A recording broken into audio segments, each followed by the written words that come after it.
This PC can't run Windows 11. The PC must support TPM 2.0 and secure boot. तो इस topic पे मेरा ये थर्ड वीडियो है। इस वीडियो में मैं आपको इस एरर का एक और सॉल्यूशन दिखाऊंगा। तो मैंने अपने सिस्टम में विंडोज़ 11 की बूटेबल पेन ड्राइव इंसर्ट की है एंड उससे मैं इंस्टॉल करूँगा। इंस्टॉलेशन में ये एरर कहाँ पे पॉपअप होता है मैं पहले आपको वो दिखा देता हूँ।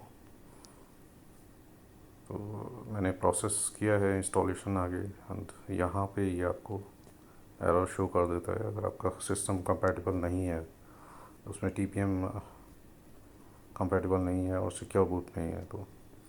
तो स्टेप 1 में हम appraisers.dll फाइल जो कि मैंने वीडियो के डिस्क्रिप्शन में दी हुई है, आप वहाँ से डाउनलोड कर सकते हैं। इस फाइल को हम कॉपी करेंगे एंड बूटेबल पेन ड्राइव या फिर विंडोज़ 11 की जो ISO इमेज है उसमें सोर्स फोल्डर के अंदर जाके इसको रिप्लेस कर देंगे।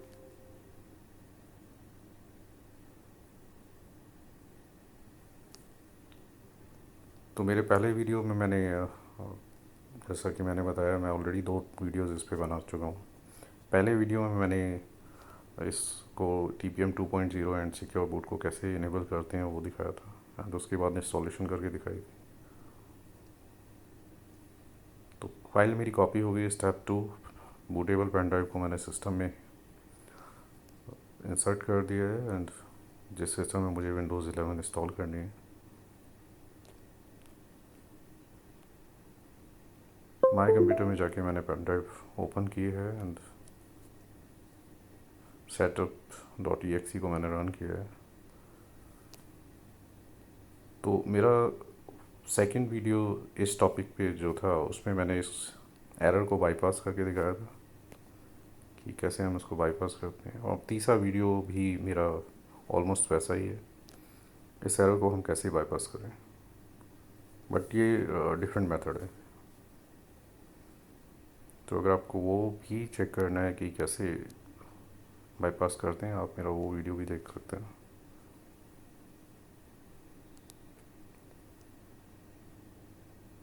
तो इस फाइल को कॉपी करने के बाद आप देख सकते हैं यहाँ पे कोई भी एरर मुझे नहीं आया है, जबकि वो TPM एंड सिक्योर बूट का एरर स्टार्टिंग में ही आ जाता है। तो दोस्तों ये प्रोसेस फॉलो करके आप इसको बाईपास कर सकते हैं। मेरा वीडियो अगर आपको पसंद आया हो तो प्लीज़ इसे लाइक करें, शेयर करें एंड मेरे चैनल को सब्सक्राइब करें। थैंक यू, नमस्कार।